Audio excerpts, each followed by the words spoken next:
Hello everybody and welcome back. And in the previous videos I showed you how you can actually install VirtualBox, kalilinux and your VirtualBox guest editions in order to have our kalilinux machine in full screen mode. So right now we can actually start to introduce ourselves with the Python environment in kalilinux.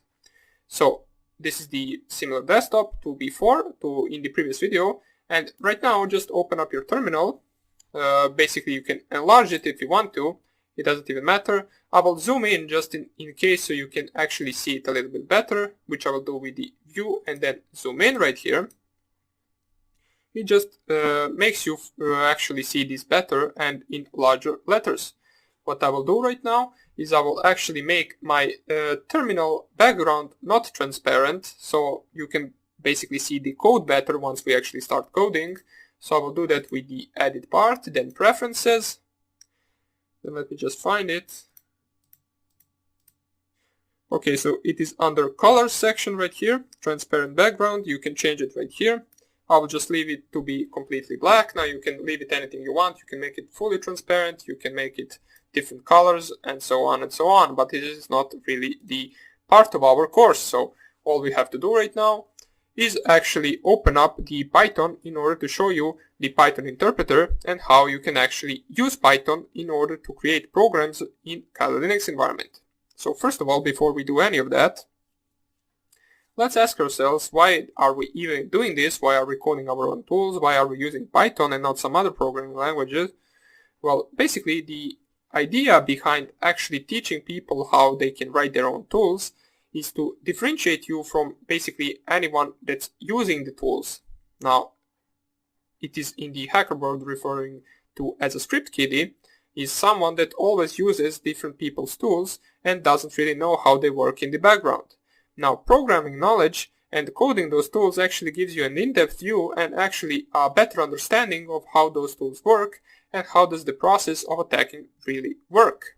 And also one more thing, those tools that you use from other people, that you either download from GitHub or that you actually get from the kalilinux itself, since kalilinux comes pre-installed with a bunch of different hacking tools, which will not be the part of this course. Some of those tools will break sometime. So what you want to do in case some of those tools break and you need them, you can learn to code them yourself and use them whenever you actually want. And for example, some of the tools are not really specified for a certain type of attack, so you can actually, with your programming knowledge and hacking knowledge, combine those two and actually create a tool that will be specifically for a certain attack, which you can't really do if you can't really code or you don't know how to code any hacking tools. You only know how to use tools from different people. Now, as I said before, this will also give you a better understanding of what is happening behind the scenes, since you will be the one that is actually coding the attack itself.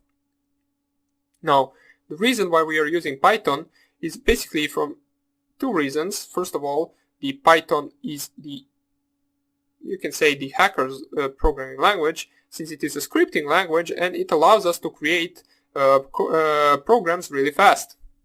For example, C is a low-level language, and anything we actually code in Python in this course will take a lot longer or significantly longer to code in C. Python is easier, and also basically I chose this language because I will not be teaching you the programming itself. If you are in the position to, please, you can just take any Python programming course, beginner course, it doesn't even matter. You can just look at some of the videos at YouTube. So you can see the syntax for the Python. You will understand all of this a little bit better and easier. But don't worry if you don't want to or don't have time to do that. I will explain everything as well, just not in that detail, since we will be mostly focusing on the hacking part of the code itself. So, in order for us to actually open Python in kalilinux, you just open up your terminal as we did right here. And all you have to do is just type Python. Now what this will do is it will open up the Python interpreter right here, where we can actually execute these commands or basically execute the program itself. Now Python interpreter is not really something that we will use in order to make our programs, but you can also always use it in order to test a certain part of the program since it gives you the error right away. For example, there is an import function called importos, which imports a library, and as you can see, if something like this happens right here, which you get 3 error and then 3 error once again, it means it executed properly. But if I try to import something that doesn't exist, which is OSS, it will give me a name saying no module named OSS. So this is Python interpreter. We can use it just to simply check our syntax if it is correct or not before actually putting it in the program itself. But another thing you might actually notice is that this is the Python 2.7.15 plus. So basically this is the Python 2. The Python 3 you can open, let me just show you how, with the Python and then 3. As we can see, Python 2 we open with just simply typing Python, and Python 3 interpreter we can all open with typing Python 3, which will lead to the same command prompt with these 3 arrows to the right, but this will be the Python version 3.6.8. So that is something you want to differentiate. That is how you can open Python. That is how you can use Python interpreter. Now let's see how we can actually write a simple hello world program and save it and actually execute it from our terminal. We do not want to use the Python interpreter. We actually want to create a program ourselves. So here, if you just type here ls, which stands for listing directories in the current directory in which we are, basically in order to check in which directory you are, you just type here pwd. It will print working directory as it says right here. P stands for print, W for working, and D for the directory. We are currently in the root directory, which is good. We want to be there. As you remember from the previous videos, you can actually navigate through the directories with the cd command. So for example, if you wanted to go to the documents, you could just type cd documents, press enter, and now if you just type pwd once again, we are in the /root/documents directory. But we want to go one directory back, which we can do with cd and then 2 dots. It leads you one directory back, which will lead us right back to our root directory. Right now, what we want to do is actually create the directory where we will actually save our Python programs that we will code. So let us make a directory. Now, in order to make a directory in a simple kalilinux environment, you just type in your terminal mkdir, and then the name of the directory you want to create, which can be anything. In my case, it will be Python programs, because we are going to make Python programs and save them in that directory. You just press here enter, and if you just type here ls once again, we can see right now we have the Python programs directory as well as other directories that were there before. In order to go to our Python programs directory, we just type here cd Python programs, and we are now in our Python programs directory, and if you just type here ls here, you will see there is nothing in this directory, since it is a new one and we didn't have any file created at the moment. What we want to do is we actually want to create our first program, which will be a simple hello world program from Python, and then in the next videos and in the next section we will continue, or basically we will start with our first hacking programs, which will be the port scanners, or basically scanning the target. So in order to actually create the program, you just type here nano and then just specify the name of the program you want to create. In my case, I just want to call it test, and it needs to have the extension .py, since py stands for Python programs, and it must really have that extension in order for kalilinux to be able to run it from the terminal. So nano that. And something you need to know while actually creating any program in Linux is that you need to specify the path to the Python libraries, which is the which you can do with hash and then exclamation mark and then /user /bin and then /python. This is something that you will specify at the beginning of every program that you actually code in kalilinux, so make sure to remember this.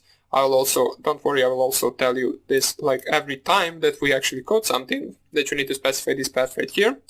And in order for us to actually print hello world, we can actually just do print, open brackets, close brackets, and between the double quotes, which is specified in the brackets, we can just type hello world. This is the entire program. Print function basically prints anything, or basically prints what is inside the brackets to our terminal, and we specify that it should print hello world. you specify a string to be printed out by putting it between the double quotes or single quotes. So let me just show you. Both single quotes and double quotes will work. You know it is a string when it actually turns green right here, so it changes color. Now this is not a must. If you, for example, change color from your terminal, it might be some different color, but it doesn't matter. You will notice when it is a string and when it is not. I will just use double quotes in this case. And in order to save this file or to save this program, you just type here Ctrl-O, then enter, as it says file name to write. You want to type here enter, so it writes under that name, and Ctrl-X to exit. In order for you to, for example, clear the screen, you can just type here clear, which will just clear the terminal from previous commands. And let's see, if we type here ls once again, we now have our test.py. Now, for those of you who are really new to this, let me just explain what nano did. So nano, as we used it once we actually wrote our program, is basically opening our program, and actually it opens something similar to the, for example, notepad in the Windows, where you can actually write anything, whether it is text or part of code, and then save it to a file. As we did right here, we saved this part of code to the file test.py. So let's close this, and right now, if we just try to run this, which we can do with either typing Python and then test.py, if we want to run it with Python 2, or typing Python 3 test.py. Now, before we can actually run this, we need to make this an executable, since if I just press here enter, whoops, it actually doesn't need to be made an executable since I specified the Python 3. But if I wanted to run it as an every other program with // and then the name of the file, which is test.py, it will say permission denied, since that program isn't really an executable. So in order for us to actually make it an executable, we can just do chmod, which stands for change mod, and then +x. This +x stands for actually making a file an executable, which you will need to do for every file you actually code, and then you specify the name of the file itself, which in our case it is test.py. So this command right here will make our file executable, and if I just type here enter and press ls once again, you can see right now we have the executable test.py, and this command // and then test.py should now work. As we can see right here, we are able to run the program, which just prints up hello world. So I just wanted to show you this, how you can actually create a simple program which just prints hello world. Some of the commands this we will use, which is such as chmod +x, such as nano, which we will use to open the file in, for example, something similar to a notepad, ls to list files, then // and then the name of the file to run the file itself, and I also showed you the Python 2 and Python 3 interpreters. So that would be about it for this video. This is just a simple video where I explained why do we need to use Python and what we will be doing. So in the next section, we will actually start coding our scanning tools that we will use for scanning the target. So hope you enjoyed this video, and I hope I see you in the next lecture. Bye!